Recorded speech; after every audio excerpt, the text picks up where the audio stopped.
think I'm really lucky that I'm still able to go into the barn and just love being around my horses.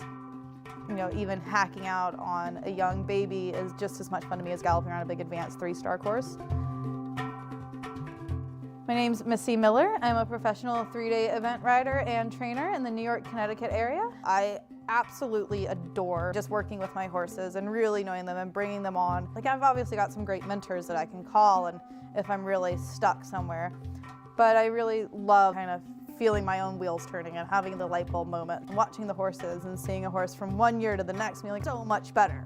You know, this one he came and they were in draw reins and all this, and now he's just in a snaffle and he's happy and going. I've got a small group of clients right now. We're all really close. The teamwork, the team feeling, we're all like a family. You know, we do lots of dinners, especially at competitions. My clients, especially the younger ones, the adult amateurs, they all teach me something else. And then watching them go out, watching their wheels turn and seeing them do really well at a competition, it's just like the icing on the cake. It's so much fun. I started being a working student when I was 13 years old. I was really fortunate. I put off college and I was a young rider and I won a silver medal and a gold medal at Young Riders. I was going advanced and 3-star. And so I went to college and I kind of was able to take a breath, take a step back and realize it was really what I wanted to do and really what I wanted to focus my life around. I was never gonna feel fulfilled or happy doing it part-time as a hobby.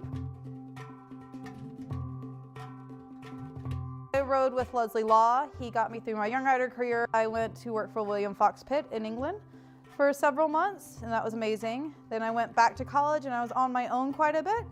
And then when I graduated, I went back to Europe and I worked for Dirk Schade, Christoph and Jürgen Koschel. Over the winter in Germany, I focused on dressage. And then I went to Bill Levitt in England. I started really going off on my own probably about 5 years ago, and I only had money for a young horse. And I started training her. The little mare was Raisin. It was the best feeling ever. I felt so accomplished. Her first ever event, she went out and was crazy spooky the first couple fences, and by the end of the course, she was totally different. And even though it was maybe like 4 minutes on her, it was the biggest growth I'd felt on a horse. And so then I kind of became addicted to that feeling. I met some great connections while I was based in Europe for sourcing young horses, some great breeders, people I've been lucky enough to call friends. And I really love the process of training them from the get-go, from their first jump all the way till you're jumping the big stuff, the technicalities, and feeling them learn and grow underneath you. You know, every year you're professional, you're restarting because you have new young horses coming. I'd love to grow my training and sales business, get some more young horses in. In 2 years, again, I'd love to be considered for the Pan Ams. I'd love to take Quinn to an international 3-star overseas. The eventing world is doing a lot better. It's how we show appreciation for owners and sponsorship. We realize how integral they are to a part of the team. Say you're an owner for me, I'm a member of the American Horse Strauss Foundation, you become a member of the Event Owners Task Force. Any event you go to, if you're an owner for a U.S. event horse, even if I'm not competing, you still can get into the owner's tent. You can go on course walks with the U.S. team. There's a lot of events that are really stepping up their game to show appreciation for the owners. I have a lot of fun.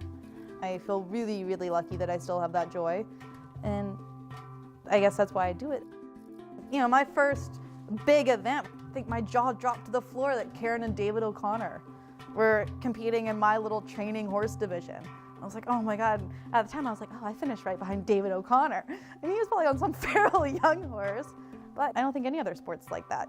You know, you're not gonna see Shaquille O'Neal at a kid's basketball game. It's very grounding.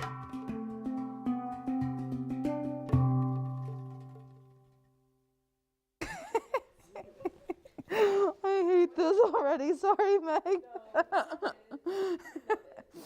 Oh. Okay.